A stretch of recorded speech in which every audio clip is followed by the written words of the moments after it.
My name is Paul Cisse. I'm the founder of the National Diversity Awards and Births D&I initiatives across the UK. And it's a great pleasure today. We have the amazing positive role model for race, faith, and religion, Darren Raymond, with us today. So Darren Raymond discovered a passion for drama and performing arts during a difficult period in his life, having faced systemic and social racism growing up and experienced barriers due to the colour of his skin. Darren was determined to turn his life around with passion and ignited the champion change in behaviour and attitudes across the arts industry. Darren set up Intermission Youth Theatre in 2008, a charity designed to transform the lives of disadvantaged youth living in deprivation and those experiencing high levels of antisocial behaviour, family breakdown and criminality. Members of the RSCS Education Advisory Committee and mentor for the National Crime Justice Arts Alliance, Darren has inspired and encouraged over 150 vulnerable young people, providing them with practical, transferable life skills. Now, this guy is a legend, and when I was watching his video as well, you know, just the thing that people were saying to him, he's like a family member to many, many people. And it's like role models like Darren that made me inspired to do what I've done so far, because I was from the streets and didn't have much hope of confidence of getting much done in life. And a role model like Darren brought me in his wing, and look what I've achieved so far. So it's a great pleasure to introduce Darren Raymond. Thank you, Paul. Thank you. So I know I'll give a brief introduction to yourself, Darren. Is there anything you want to just emulate from what we do and how your theatre got started? Yeah, no, thank you. As a really lovely introduction. Thank you. So yeah, I mean, what you said is absolutely right. You know, I think one of the things that inspired me to start the youth theatre as well was that growing up in East London in Hackney was a really kind of the area was quite depressing. There wasn't anything meaningful or engaging for young people at the time when I was growing up in the 80s, and you had the high influx of drugs in the area and stuff like that. I'm coming from a single parent household, you know, it was difficult not having a male figure. And my mum did a really good job because she didn't want me to be educated in the borough. So she sent me to school in Westminster. And I remember making that journey on the Northern line from Old Street Station to King's Cross and changing, getting the Victoria line, getting off of Victoria and walking to school and seeing a completely different way of life, high-rise buildings, offices, people in suits, you know, but they were a different colour to me. And I was just like, you know, the contrast of my area versus where I was going to school really made me start to question things and to see an injustice and an inequality in terms of a way of life. And I made the wrong choice because, you know, something sparked in me and I went back and was like, had a resentment towards the system and made wrong choices in terms of trying to make a difference. But it was later on in life where, you know, the upbringing that my mum gave me paid dividends in my kind of early 20s, and, you know, a shock in my life as well, where I was making wrong choices and took me down a really dark path. And there came a point where I said, you know what, I need to change, because that fire in me that when I was going to school and seeing injustice was still there, and I wanted to make a change, but I knew that I had to do that in a positive way. And so that was one of the reasons why I kind of turned to drama and said, you know what, maybe this is a gift that I can use to help others that might be in a similar situation to me, where you're experiencing inequality or experiencing something that is really kind of propelling you to make a difference. Exactly. And so, you know, coming from them humble beginnings, I know personally myself, coming from an area of you know, especially black areas or just the inner city areas, it can be easy to get suckered into that lifestyle and so hard to get out of it, actually. So what is there any kind of things that really pushed you to just not go into the street lifestyle and then go into doing something really positive? Is there something that actually changed in you, or a person that changed you to do that? Yeah, I do. I think, but I don't think it's one thing. I think it was a culmination of things. So, you know, I think age. So I think, you know, when I see young people today and the young people that we work with, I look at them and I think, yeah, you're going to find yourself and it will happen soon. And I think we have to go through a certain stage in life before we start to take responsibility of ourselves, some of us. And so age played a factor in that. Another thing was just my position. And I mean, my position in life, I was in prison at the time. So it was a place where, you know, mentally I was in a different space. And so I was, you know, I suppose having different feelings, different thoughts, and And that lent itself to me making a change. Another big instrumental factor in it was faith. I grew up in the Church of England, but when I was a young teenager, I grew a brain and didn't understand the church and kind of left it. But the teachings that the church gave me, they were always there. You see what I'm saying? And it came back. It was almost like a computer, it was downloaded on a hard drive. And when I needed to access it, it came back, and it was really helpful for me in terms of just positioning myself in a better way. And the other thing was, like you mentioned earlier, somebody came into my life who co-founded this organization with me, a guy called Rob Gillian. And he was an actor for 15 years, and then he became ordained in the Church of England, became a priest. And when I was doing some poetry work for the prison, and I was representing them in a conference outside, and I met him there for the first time, and he was really interested in me as a person. We got talking, and I'll cut this story short. But when I went back to prison, that kind of meeting stayed with me, and I was released a few months later. And just by chance, I got a job as an actor doing a Shakespeare play. And one of the venues that we were rehearsing at was his church. And it was the second time I met him. And it was like, the welcome that he gave me was like the return of the prodigal son. And he had no reason whatsoever to do that. And, he mentored me from then on, and has been really instrumental, him and his wife, Janine Gillian, in who I am today as a person. And so, of course, you play that forward to the people, the young people behind you, actually, that you mentor. And mentorship, especially within inner city areas and the Black community, doesn't happen as often as it should. And there's not that many role models that you see. And you mentioned that going from the city, and that highlighted to you that there's a different life, but many people don't even go out their postcode to even witness that. Do you know what I mean? And so, yeah. Just the fact that you're giving that horizon and to many people is fantastic. And like I said before, there was many people on your video basically just praising you and what you did, and a real inspiration to you. So what do you think? Why do you think they said that? What kind of things do you do with the kids? Sorry, I don't know that one. Yeah, that's a tough question. I mean, I would imagine that some of the things they said, which was really nice and was really humbling to hear, in the VT when we was at the awards, the wonderful things that they said. And I suppose it's because, in the organization, we lead with love, and we just provide a constant care, support, and guidance for those young people. And I say we because it's just not me. There's a team who really deserve that award. And we listen, I think, which is really important for young people today, is to listen.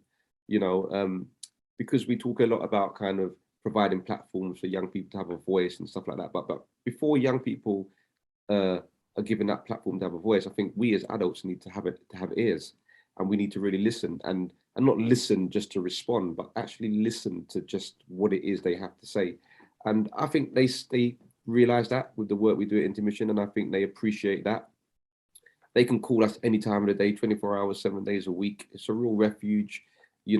It's not just you come in and you learn drama and you go home. No, this is about creating relationships. It's about, having somebody you can rely on, and also having somebody you don't want to let down, which I think is a real good thing to do, because when you're faced with a challenge or a situation where you might make a decision that's not detrimental to your life, and in the back of your mind there's somebody who's there, who's fighting your corner, that you don't want to let down, that can make you make a different choice. And I think these are some of the things we do at Intermission. And also, man, I'm the biggest joker, so even I like to kind of rant with the young people, and we're into listen to the stuff they're listening to, their fashion sense and just all that kind of stuff. So it's rather than seeing me, and when people call me a mentor and say all these amazing things about me, I'm like, really? Because I feel like I'm the biggest joker, and just, I'm one of the young people. And I think that's another thing that's probably endearing for them, is somebody that they can really relate to. Yeah, I completely agree. And I think when it comes to acting as well, because especially, when they're growing up in inner city areas, and the pressures on the people in there, just to act a certain way, there's lots of bravado, and if you're not acting this way, you're not real, and you know what I mean, all that kind of stuff. And I suppose when you go to acting, it's a release, isn't it, for many people, and actually builds their confidence and looks at different scenarios and leadership qualities as well. We're having to lead on certain aspects, and No, that's an amazing thing. Have you got any success stories from any of your kids that have gone through that, come into your group and from really not having no confidence to actually excelling? Yeah, there's a lot, man. So you mentioned we started in 2008, and another great thing about the organisation is that I can, the cohorts of the young people that joined in 2008, I'm still in touch with all of them today. And we're 2022. That's a long legacy. Do you know what I mean? That's what Intermission is about. It's following on with these young people on their journeys. And from the 2008 cohort, there's young people today that's working professionally in the industry. In terms of acting, probably one of our biggest successes is Tosin Cole, who is a leading young British actor. Did Star Wars, was in EastEnders, is at the moment in LA, filming a big film and then another series. And we've got Stevie Basola, who another great actor on EastEnders, or just finished on EastEnders now, but did like a couple of years there.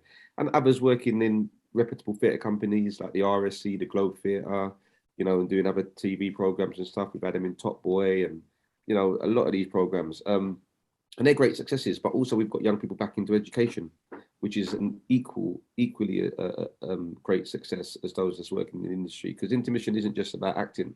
That's the vehicle and the tool that we use in terms of a discipline, but it's about what you mentioned, that confidence and helping young people to become the best versions of themselves. So whatever it is they want to do in life, they have that belief and confidence that they can do it. So, we've got young people in all different sectors, teachers, facilitators, actors, educationalists, out there doing their thing and singing the praises of this organization that just gave them that confidence to do that. So one thing that you have done in your lifetime is left a legacy, which is and that's a big thing in life, leaving a legacy for many people to look up to, which is phenomenal. So then that legacy led on to you being shortlisted for the National Diversity Awards.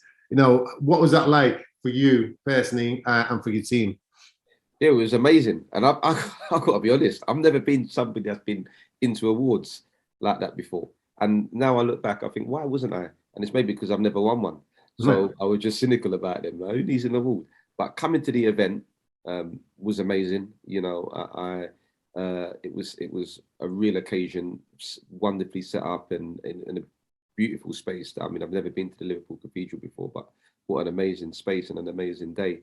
And to see the amount of people there that are making a difference in this world as well through their own works, and their own passions and missions was just brilliant. And I didn't expect at all to be. I know the nomination was there, and I know you probably hear this a lot, but I really didn't expect to win. I didn't at all, and it was such a surprise, but a real wonderful surprise to be named as the winner. I didn't prepare a speech, because as I said, I wasn't expecting anything. So I went up there and to look at all the hundreds of people. Like, oh my gosh, you've got to say something here now, Darren. But yeah, I think awards are, it's done a lot for me personally, in terms of just that appreciation of the work that we're doing, because it's not easy, running an organization like this, you have to give a lot. And if you don't get anything back, it's going to be quite difficult for you to inspire those young people. And I don't just mean, monetary value or anything like that, but, to do this work, you sacrifice a lot. And I think you need those energies back somewhere. And the National Diversity Award has given me some energy, whatever that is. It's made me realize that, this work is important and we need to continue to do it, because there's people out there that, taking the time to look into this work and to see the impact it does, and to say, actually, you guys need to be recognized for this, and this trumpet needs to be blown. And it's no mean feat. Trust me when I say, we get thousands of nominations, and to be shortlisted is a huge thing. And I remember the judging, and the judges were impressed by just the amount of nominations and votes that people the nice things he was saying, but the impact that he had on their lives. And I think that's one of the main things, that you've had a huge impact on many people and dedicated your life to helping people from inner city areas, from your own kind of background yourself, going into prison, and that's an amazing thing. Do you know what I mean? And have you connected with anybody else over the nationals? You had other people within your category. Did you manage to catch up with anybody else? Yeah, some lovely chats on the table, on my table. Some brilliant people there. There's one young lady working with young people. I can't remember her name now, but the organisation she does works with young people with learning difficulties. And I just thought, what an amazing thing is. And we had some conversations and we exchanged details and hopefully we can connect because there may be synergy within our work. I met one of the judges on the panel who was on my category, and he made a beeline for me to just say how impressed he was, and and genuinely how he couldn't believe the impact that the organisation has had in the work that we did, and he just wanted me to congratulate me and say that it was thoroughly deserved. And he invited me down to the Palace, Buckingham Palace, in May for an event that he hosts annually for young people, and he wanted me to be a guest there. I'm still waiting for the invitation, but I'm sure to come. But it was a verbal one, so if he's watching this, I'm waiting for it. Yeah. So, and obviously, network. There was an opportunity to network at the event as well. So, yeah, it was brilliant. Brilliant. What I might do is, obviously you had sponsors for your award, so I think the sponsors, even lots of organisations in London need to be getting involved with what you do, because ultimately they want to get talent into their organisations, and you are actually a vehicle to do that. I know it's through theatre, but like I say, it's a confidence builder to then go and have confidence and be leaders within organisations just by doing that on stage and doing certain things like that. Do you know what I mean? Mm-hmm. Which is fantastic. So then, obviously, you told you won the awards. What was the reaction afterwards to the people that you work with and the young people? Oh, amazing! I mean, congratulated me every day. It was like it was. I mean, my children won't thank me for this, but it was like the birth of our children when they were born, and everybody comes and says, "Oh, it's amazing, well done, well done." It was kind of a similar feeling to that, and I was, walking around with a smile on my face for days after, and people were generally happy for me, and that was another thing why I think awards are really good, because it shows your service users that other people appreciate what the organisation is doing, not just them themselves, and it shifted our organisation in a way, I would say. You know what I mean? It's given us a little bit, as I said, a little bit more impetus, a little bit more just belief in terms of humanity, and that there is a concerted effort for good to be spread across our world. So yeah, it was definitely a good feeling, man, for everybody involved, and it felt like an award, as I said. Even though I was a recipient, it felt like an award for the organisation, because this kind of thing can't just happen with one person.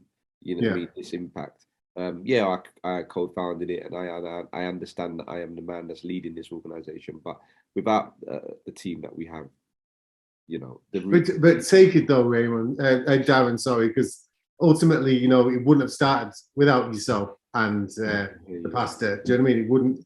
That's the impact that you've had. So I always say, you've got your team, and obviously praise, but take a pat on the back for yourself, just to say, you've changed many hundreds of people's lives across London and possibly the UK. Do you know what I mean? So that's amazing. So what's next for you guys? What's next? So we're moving into film. We're doing a lot around film. So our discipline is theatre, and when the pandemic hit, we had to kind of think about how we adjust to make sure we're still engaging our young people. And obviously everything moved online. And so, we kind of started looking at the medium of film. We've just recently kind of beginning to do some work on a screen adaptation of a Shakespeare play, which is really exciting. So watch this space. I can't say too much about it because it's still in the works.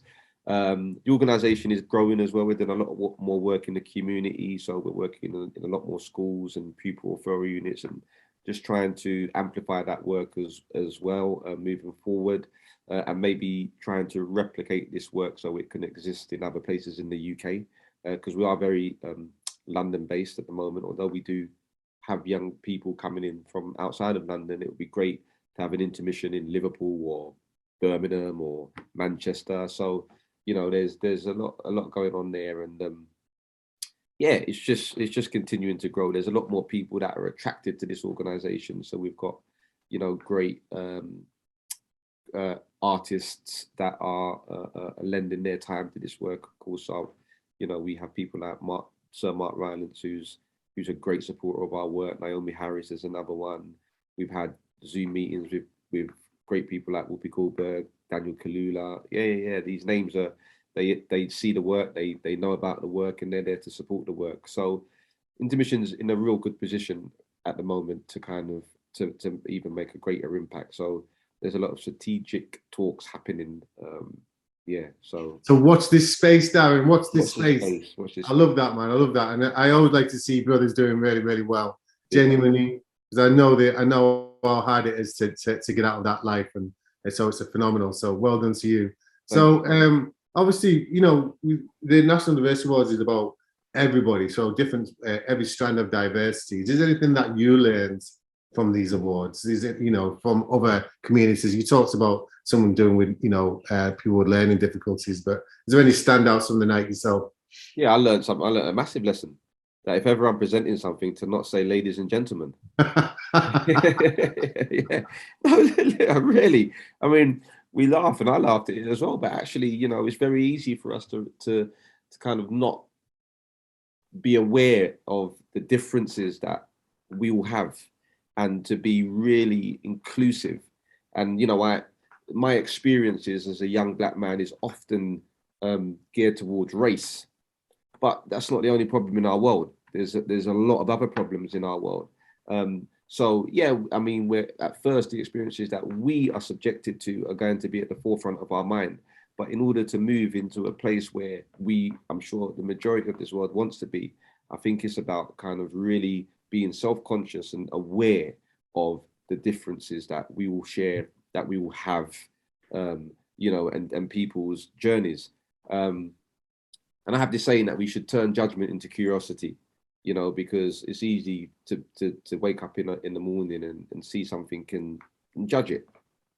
But there's a reason for why everything is in this world. And if we just become a little bit curious and ask questions, I think that will eradicate ignorance.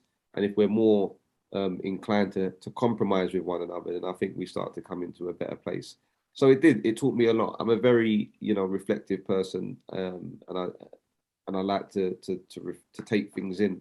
And the National Diversity Awards that evening, I mean, is vivid in my mind. I could talk you through the moment I got there to the moment it ended. And there were so many moments, but yeah, I did. I learned something. Absolutely. Yeah, absolutely. And I seen you rocking at the after party afterwards as well, which was always pretty good as well. I think you was one of the last to leave as well, so which is good. But personally, I think I want to congratulate you again for the amazing work that you've done. I think the last question for me, I'm going to go back to what you said earlier. So you talked about the youth, and I think for me personally, I'm learning a lot from the youth, because the youth are a lot more accepting of other different cultures and different strands. Whereas when I was growing up in the 80s and 90s, it just wasn't so. Do you know what I mean? It was very, one-dimensional. You've got to be into a certain type of music. You've got to be into, you've got to act a certain way. And I think the youth now, I'm learning a lot from the youth. I don't know if that's the same for you.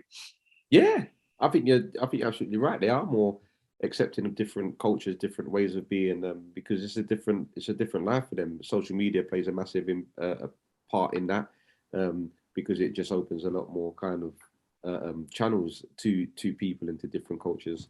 And the youth are our future. It's a cliche. It's an old cliched saying, but they absolutely are. They need supporting. They need encouraging. I think, particularly in London, I think there's a lot of demonizing young people, and putting them into certain brackets, and they don't do that. And we're trying to enforce the way that we grew up, where you just spoke about, we were subjected to certain things and we were less kind of open in that way. And I think because of that, we can be humans of, creatures of habit. And we feel, because of the way we were, and I'm not saying you, but I'm just using we as a general kind of, term, because of the things that we experience in life, we think that maybe that is right for our children. And I use children as a blanket, the young people growing up. But no, the world is changing in a way that, as I don't think has ever changed before in certainly in my lifetime, and I'm sure many people before me. And change isn't easy to accept, but definitely we need to take a step back and allow those that are their change is their reality. The change is it's change for us, but for the people coming before, after us, it's their reality. So we need to step back and listen to them because, you know, they are the future. Right now. Yeah. And we need more acceptance. And one of the reasons what's beautiful about the National is that you have got every strand of diversity, from LGBT, different races, different religions, different abilities, all in one room. Yeah. Just celebrate who they are. Yeah. And there's no discrimination. So, you know, absolutely. You're from an LGBT background, you're doing amazing work. You know, I'm from an inner city area, you know, inspiring young people, and you're just amazing too. And that's kind of, like I said, that's how society should be. I think and people can learn a lot just from the experience of bringing people together, especially 100%. Community organizations that are just given that you are the lifeblood of society. Don't care what anybody says, society would break down without people like you in it. Do you know what I mean? So I mean, you talk about the National Diversity Awards, and you know, and all those different people. That was the reality on my table.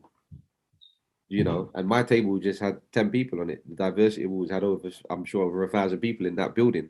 So if the world should replicate what that National Diversity Award ceremony looked like. That is what our world is. But we just don't, you know, for whatever reason, we don't appreciate it, or we don't welcome it because, you know, of just the way that things have been taught to us, the way that we are meant to believe certain things, which isn't always the truth. So and life's about learning, isn't it? And we're always going to improving our thoughts every day and improve and better our understanding of different things, which is great. So you've done all this. You've got future plans. You know, I implore organizations to get involved with yourselves as well. I mean, because you're in London, so you're inspiring people. And I know there's lots of corporates out there that want to give to Black organizations and just good causes across the spectrum. So how do companies get involved with you? How do they get in contact with you? You know, and what kind of thing can they expect? Thank you. It's a really lovely question. Funding is something, as you know, we're a small to medium-sized charity, and it's really difficult all the time to kind of get funding. And you know, if this is, you're watching this and you know about this work, or you're inspired by this work, I'd really encourage you to get in touch, and you can do that by going on our website, which is www.intermissionyouththeatre.co.uk. You can hit me up directly on the socials. I'm on Insta and Twitter at Darren Raymond on Twitter, and we are Intermission on Insta. We're easy to find. And we would love any support, whatever that may be. It doesn't have to be monetary as well. You know, we work with so many young people, and we're looking for people for different skill sets to come and just help us grow this work and help us inspire and support the young people we work with. It's not cheap to run Intermission. You know, the work that we're doing is really detailed work. We mentor our young people and through every aspect of their life. As I said, it's a refuge, 24-hour care.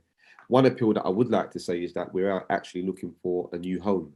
And that is something that is integral to the work we do, because you never know when a young people needs support or needs, you know, help.